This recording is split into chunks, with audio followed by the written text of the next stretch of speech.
Years ago, the Canadian players take a lot of pride in trying to beat this CIS team. And, you know, today's not going to be any change. I think they have to go out there and really go at them.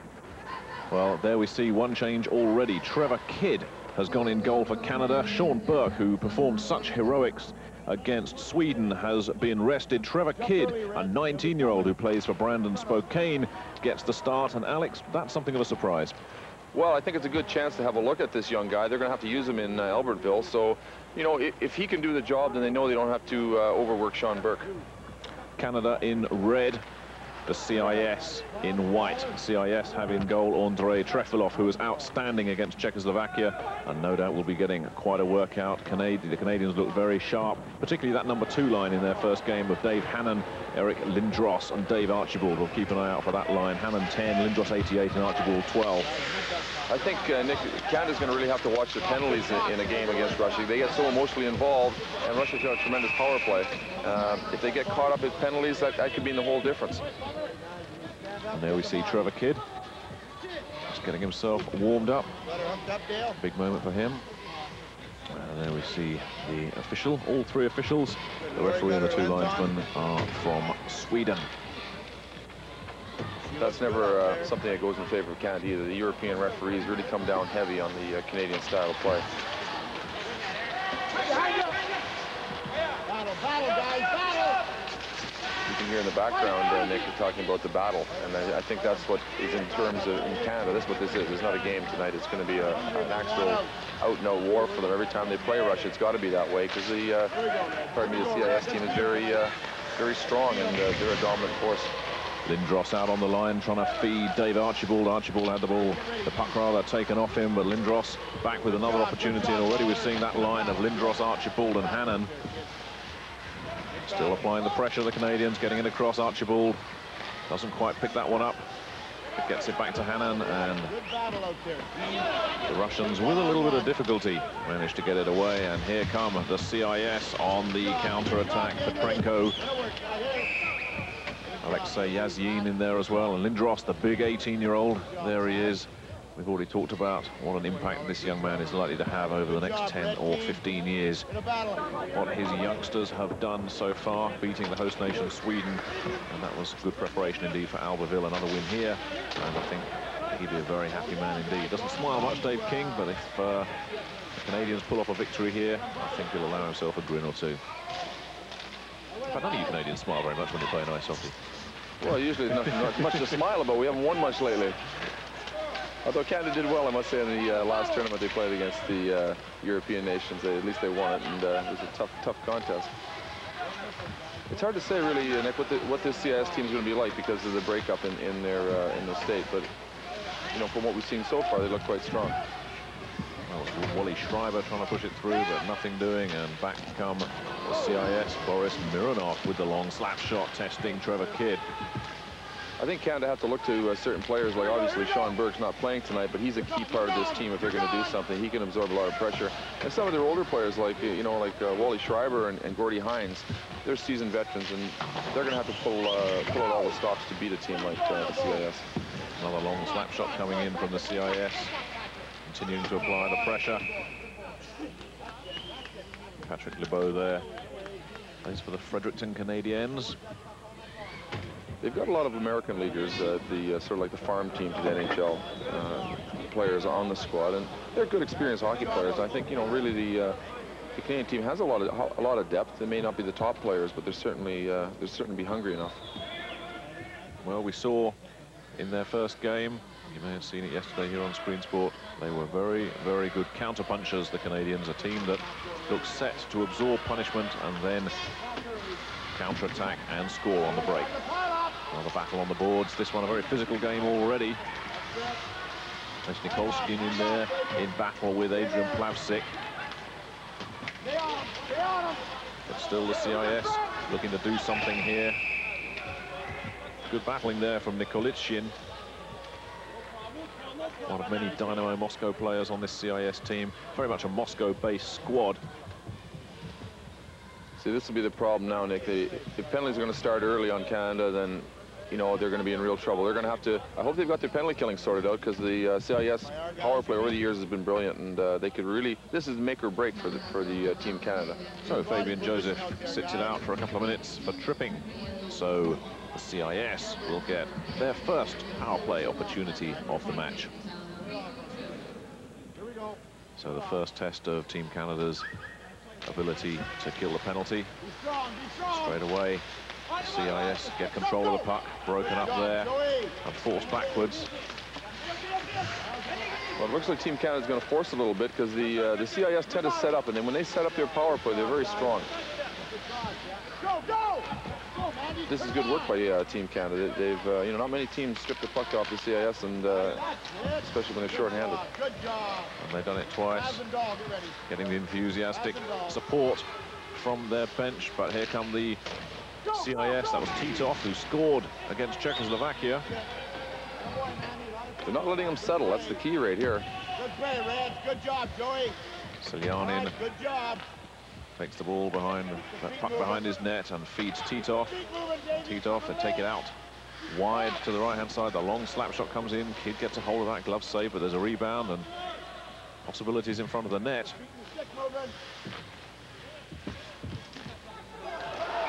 And a goal goes in. I think Viktor Karamnov, number 26 there, the last man to get a hold of it. Karpovtsev with the shot. He'll get an assist. And then the puck fell loose in front of the net. And Vitaly Karamnov, the first man to react to it. Let's take another look at it. Well, that's the problem, Nick. You see they set up, and they've got a good pattern. I mean, they go to the net. That shot came in, and it went off the Russian skate, but it was still, they've got good set patterns. They work back to the point. Here's the shot. A man drove to the net. And that's always the key. When you shoot from the blue line in, one of your players has to drive to the goaltender to cause problems. So Trevor Kidd's goal is breached early. CIS scoring on the power play. Were they 1 for 1 tonight? Any blame attached to Trevor Kidd for that goal? I don't think so. He went down, but he looked like he went down a few times before. I think it's just one of those things, you know, with a shot on net and with a deflection, it's not much you can do about it. The only thing I would see so far, he's given up a few rebounds, but he's going to have to be sharp. There's no doubt about that. They relied on Burke the last game. If they're going to rely on this young fella here, then he better be sharp. Well, he didn't give up the rebound there. We saw in that first game against Sweden, Canada gave up an early goal, but hit back almost immediately, and then soaked up pressure before counter-punching and getting the winning goal late on. And this game so far following that pattern, in as much as Canada have given up the early goal, but the CIS haven't conceded a goal yet against the Czechs. It's going to be tough to score against the CIS, as Canada will no doubt find, but they'll be looking for that equalizer. I think one of the main things for Canada also is that this is probably not the team that's going to head for Albertville. It'll be part of it, but there's guys still fighting for their jobs. There's spots there, and there's a lot of, you know, everybody wants to play for the Olympic team, so there's, you know, they'll have to go all out here, or else they may not be going. And an opportunity on the breakaway there. Hannon trying to get it across. Lindros. That's a very sharp-looking line. They look at home out there. That big ice surface seems to suit them, and Lindros being a big, rangy fella, he looks like he likes the room. And stolen there. Good goal. Eric Lindros, the man. Once again, Canada have hit back straight away, and it's the big teenager, Eric Lindros, putting it away. You know, you look at him, and you look at one of your favorite players, Jagr, that plays for Pittsburgh, and they look very similar in their style of play, and they're both real young hockey players. Well, let's take another look at this one. Wally Schreibner with the assist. That was a big assist, and I think even you'd have fancied getting it in from there. An easy finish. He hit the post. Well, that would have been embarrassing if Lindros had missed that one. It was an open net. He just managed to sneak it in there. Good work, though. Excellent work, we have to say, from Wally Schreiber. He'll get the assist on that. So, 1 apiece. Just 5 minutes gone. 1 hit, 2 hits, 3 hits. Well, Schreiber into that second line for Dave Hannon, which is a surprise. But well, you can see why he came in. Well, yeah, you know, it's still a trial period for some of these guys. As much as they all are over here, it doesn't mean they're going to the Olympics, you know, as part of the team. And now Canada keeping the pressure on, and it's Schreiber again, back, feeding his colleague, Chabot. There's an awful lot of room out there, Nick. You know, it's just like the not like the NHL games at all. It's they have more room to move around. Not quite as much hitting. Now it's the CIS's turn to put on a bit of pressure. Bundled out of it. Good defensive work there from the Canadians. And again, Canada managed to get the puck away, dumping it in. Dump and chase, very much the NHL style. Todd Brost getting in there against the boards. Smirnoff battling for the puck. And another collision there, but just getting out of it. Boris Smirnoff saw Todd Brost coming. Even though this rink is big, the Canadians are still being told to follow their checks through. It's so important to let the CIS players have to know that they've got to handle the puck quicker, or else they're going to get bumped. Good penetrating move here from Shargotsky. And the pressure stays on. This is Nikolshin. He's been involved in a lot of the early play. The Dynamo Moscow forward. Kevin Dahl has locked up his man on the boards behind the net, and Canada relieve the pressure and bring it away. Well, I think Canada's doing a good job right now. They seem to be skating with the CIS team, which is something that's a very hard thing to do. The CIS players are great skaters. They play together quite a bit, and this team, Canada, isn't always a team for any length of time. Confirmation of the score, 1 apiece then between the CIS and Canada. And we saw Adrian Plavsic going back to the bench for the Canadians, plays for Vancouver. Rather, he's a member of the Vancouver team. And it's the first line back out again. Contos, Juneau and Mandeville for the Canadians. I think this Canadian team looks right at home. I'm really surprised. I didn't think they'd adapt as well as they have to this type of ice surface and the team they're playing. I thought they'd be under pressure an awful lot more, but they're doing a real good job. Getting that early equalizer must have really helped them. I think so, and I don't think they probably gave the CIS a little too much respect at first. They realize now they can play with them. You know, they're out there and they're playing man for man. They're hitting them. They're skating with them. That's got to give them some confidence. Chris Kontos was looking to land the big hit there, but Salyanin saw him coming a long way off and just neatly skipped out of the way. Europeans very good at getting out of the way of the big hits on the boards, as we've seen over the years. They've got that built-in radar. They know exactly when to throw snow. The Canadians are noted in the hockey world for being a bit aggressive, and they have to maintain that reputation, or they could be in trouble. They have to keep hitting the CIS players. And Titov, that was feeding it through. Trevor Kidd covers up. It's got to be a big day for this young goaltender coming out of junior hockey, and all of a sudden he's up against one of the top teams in the world. He's made some good saves. Just 19 years old, battling for his place on the Canadian Olympic team for Albertville, which is by no means assured. I suppose, too, you know, when he's got a backup, well, I shouldn't call him a backup, Sean Burke, he can go out there and pretty well do what he wants and feel confident that if there's any problems, there's a good man ready to jump in behind him. That might take a little pressure off him.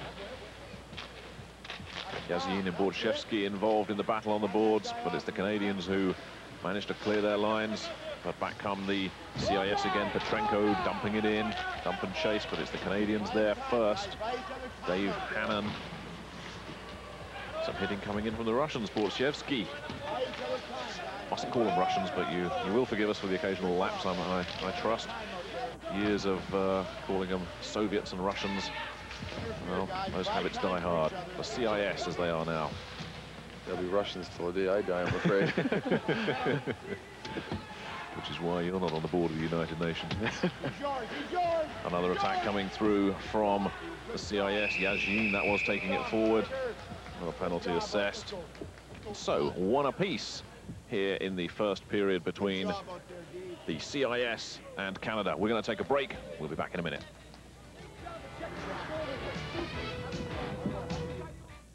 Back to the Globe Arena in Stockholm. We're still in the first period. Canada and the Commonwealth of Independent States tied up at 1 apiece. Nick Halling with Alex Dampier. There's no question of these two teams going through the motions. You know, there'll always be a lot of heart in these games. We said earlier, it's I think there's no such thing as a friendly with these two teams.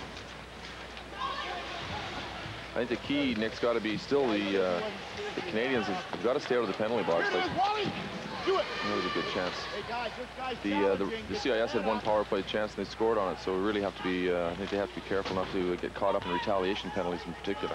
Wally Schreiber, number 16, getting a lot of playing time and looking dangerous going down the right-hand side of the rink. I think we talked at first about a guy like Schreiber. He's got to be a key player on this team. He's getting a lot of ice time, mainly because he's playing very, very well right now. Good play, good try, man. Good play. Let's take another look at that. Pressure coming from the Canadians. Well, that was a break you don't very often see against the CIS team. A guy, one winger getting in alone on their defense, and the defense backed right in and topped the goalie. Yeah, they look very composed against the Czechs to the CIS, but these Canadians look like they're going to ruffle their feathers a little bit. That was smart work from Trefilov. Saw the pressure coming and just got rid of the puck. An important clean-up operation there from Plavsic. I think Trefilov has had a lot to do with the CIS success. I mean, I thought he had a great game against the Czechoslovakian team. He, you know, if it hadn't been for him, they could have been in trouble. Well, he was the MVP for the CIS and really was the only candidate. Had an outstanding game in that shutout. Another battle deep in the Canadian end of the rink. Trying to get it away and mount an attack of their own. The CIS, little mix up there in the center of the rink, and that's given Canada another opportunity. We're seeing things here now with the CIS is they don't seem to know where each other are. They're a little bit trouble in that neutral zone between the two blue lines, and it's very uncharacteristic of their team. Usually they dominate between that zone. That's where they're very, very strong.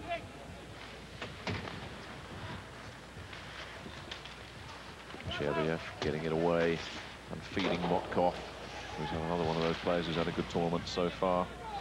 And again, Canada find the puck at the wrong end of the rink as far as they're concerned. And again, getting it past the blue line, getting up into center ice. Gordy Hines buying himself a bit of time. Well, they're on a delayed penalty right now, and Hines is just waiting to get settled down while they get the extra player on the ice and see if they can get something set up here with the extra man. And we will now have the penalty. Good job, Red. Nice control out there, Red. That's good possession, Red team. Well, you heard that from the Canadian coach. If you were their coach, would you be saying the same? Well, I'd be happy that they finally got a chance for a power play. At one time, I think he declined all power plays because the Russians were so strong penalty killing, they're liable to score on you. But Canada looks strong here. I'm really, really impressed with this team. You know, if they can continue like this, I think they got a good chance of beating them. Herman Titov, the villain, the man who scored after 33 seconds against Czechoslovakia a couple of days ago. Well, he gets a personal timeout for the next couple of minutes, and so it's Canada who go to the power play. We saw what happened when the CIS had a power play. They popped it in. Canada, of course, drew level straight away, but they'll be looking to see if they can take the lead on this power play. And immediately they get an opportunity, but the CIS, good battling there from Karamnov. The CIS, Nick, they won't sit back like a lot of teams do. They pressurize all the time, even though they're short-handed. They won't let you settle, and I think that's probably the same tactics they're going to use here. Dave Hannon trying to get it, but no support there. Archibald and Lindros following up, and Trevor Kidd at the back leaves it for Gordy Hines. This is a key player for the Canadian team. He can control things. He's a good settled hockey player. I think they're going to rely awfully heavily on him and on defense. Every team needs a big, imposing kind of force at the blue line, and Hines is filling that role for Canada in this game. You're just dying to mention your buddy Elf, aren't you?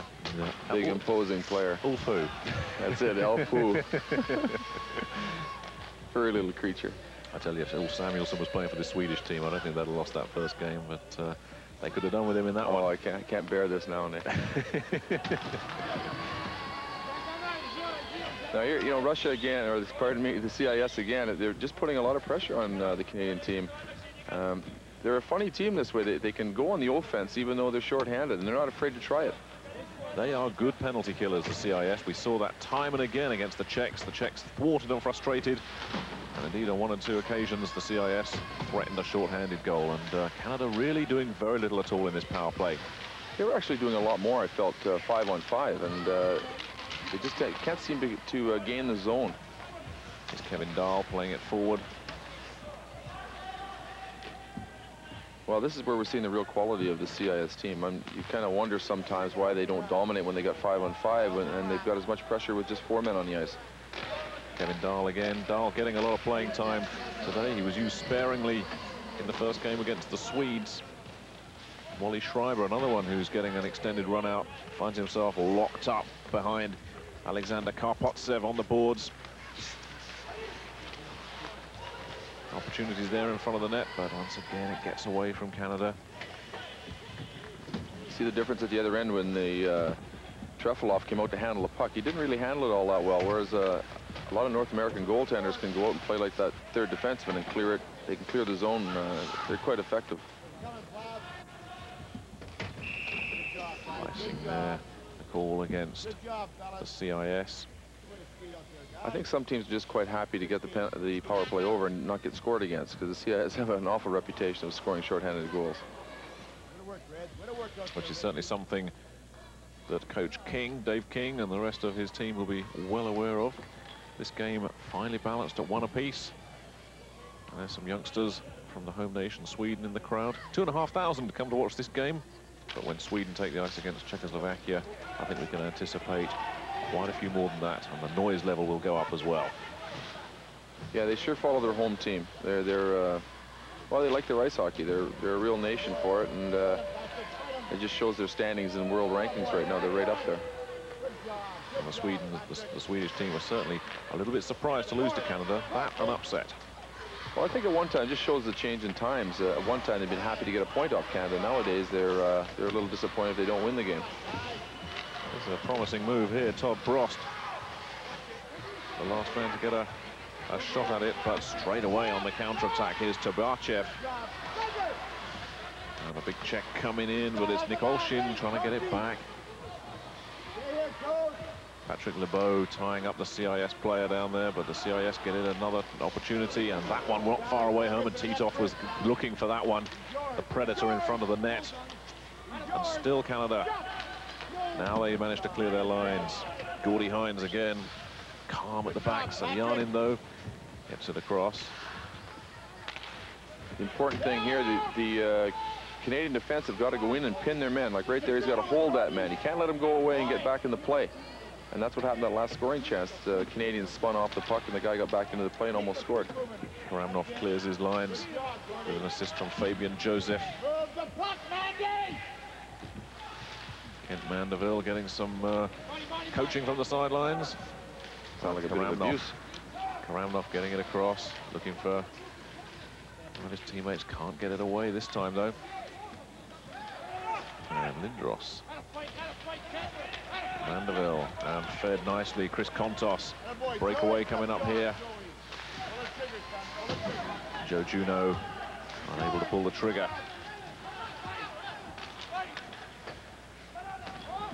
The Canadians are going to have to get back to their following through their checks. They just got to keep doing it. They just can't get the let this CIS team wheel. You know, the give and goes or what are going to kill them. Canada will be the more satisfied team. Well, I think they've caused the CIS team to scramble a little bit. They've got them off stride. They're making them do things that are very uncharacteristic. The only good point I've seen so far in the CIS is their penalty killing. They look like their old traditional selves.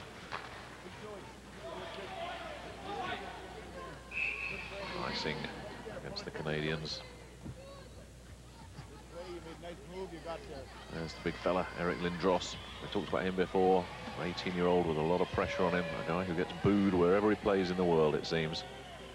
Well, he's going to be a class act. There's no doubt about it. He's just 18 now, and he's still, you know, he stands out in this kind of hockey. So I don't know what he's going to do when he's 20. Well, when you consider how much filling out he's got to do, he really is going to be a very, very imposing ice hockey player indeed, and a certain future NHL great once he gets himself sorted out. Drafted by the Quebec Nordiques, of course, and upset a few people up there. He said he would never, ever play for the Nordiques. Well, he's as unpopular in Quebec as Elf Samuelson is in Minnesota. That really is saying something on the attack coming in. Petrenko getting it around. Petushny trying to stay with him, but Petrenko still got the puck. Manages to feed Filimonov, and Filimonov dumping it in. Trevor Kidd goes behind the net. And Kurt Giles, the Minnesota North Star, speaking of Minnesota, looking to mop it up. The Canadians are chasing shadows right now. They've got to stop chasing that puck around. They've got to take bodies all the time in their end zone, or they're going to end up finding themselves getting scored against. Still one apiece then. Honours just about even at the moment. And there's a very tired-looking Dave Hannon coming off. Takes his place next to Fabian Joseph. Dave Hannon on the books of the Toronto Maple Leafs. One of many with NHL experience on this Team Canada squad. Here we go. Here we go. There's certainly a lot of enthusiasm on the Canadian team anyway. I can't remember seeing a team in this type of tournament so pumped up, because it's, I suppose, with Albertville just a short while away, they're all looking for that spot. Big rebound, but unfortunately for Canadian hopes, it's picked up by the CIS, and here they are mounting a counter-attack. Kudyasov coming through, taking it around the net is Chidarov. But he's tightened up. Now opportunities for Schreiber. Schreiber lays it back, and a great shot coming in from Gordie Hines. And it was Schreiber that made that goal. That was a good goal, and in particular, a guy like Hines, who they look for the defensive skills, he's coming up from behind. He does a great job following up the play. We talked about Schreiber, what an important player he is, and here's Hines. Defenseman coming in late, good shot. Great goal. It's the type of goal that can really break a team's back.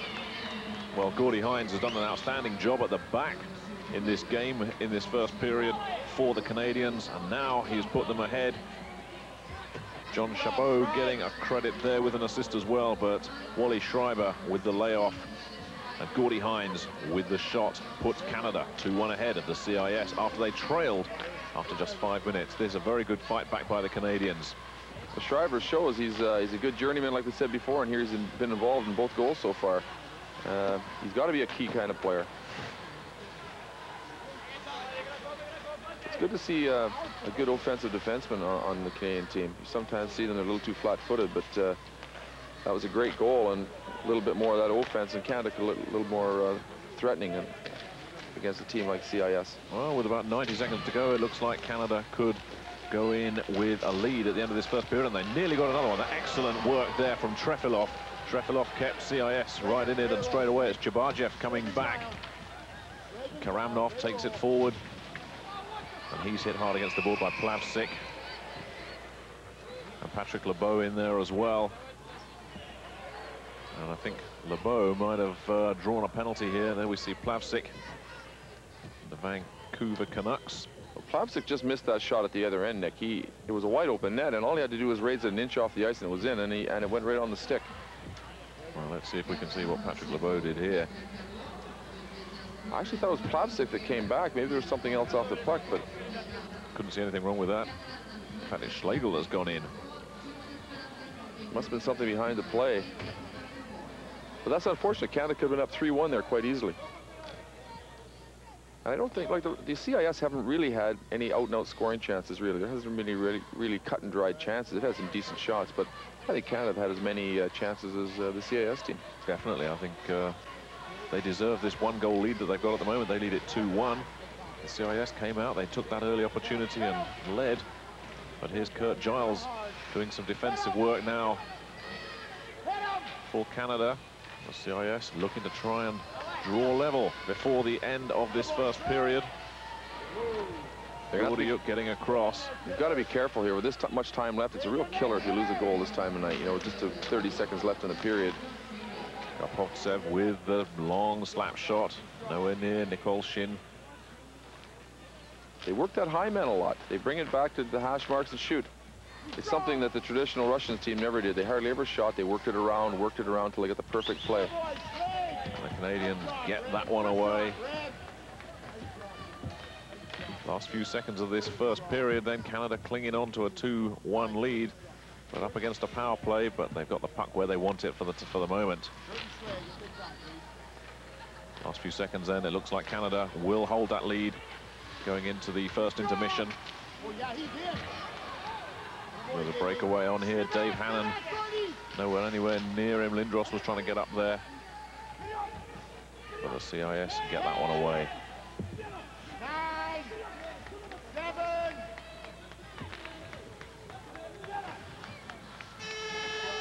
And that, the end of the first period. Canada lead it 2-1 after giving up an early goal. But they fought back well. And they've taken a 2-1 lead. That second goal coming in from Gordy Hines. There we see the scoring. It was Karamnov after just 4 minutes, putting the CIS on top. But Eric Lindros with an assist from Schreiber got them level within a minute and 1 second to be exact. And then Gordy Hines with Schreiber again on the assist, along with Chabot, making it 2-1 Canada. And as we can see there, CIS outshot them, but Canada ended up with 2 pucks in the back of the net. They lead 2-1 at the end of the first period.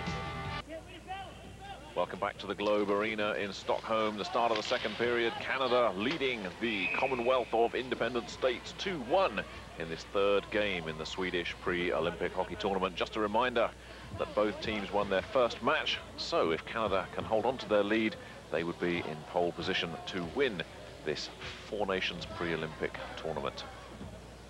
And on the evidence of that first session, Alex, they must be reasonably happy with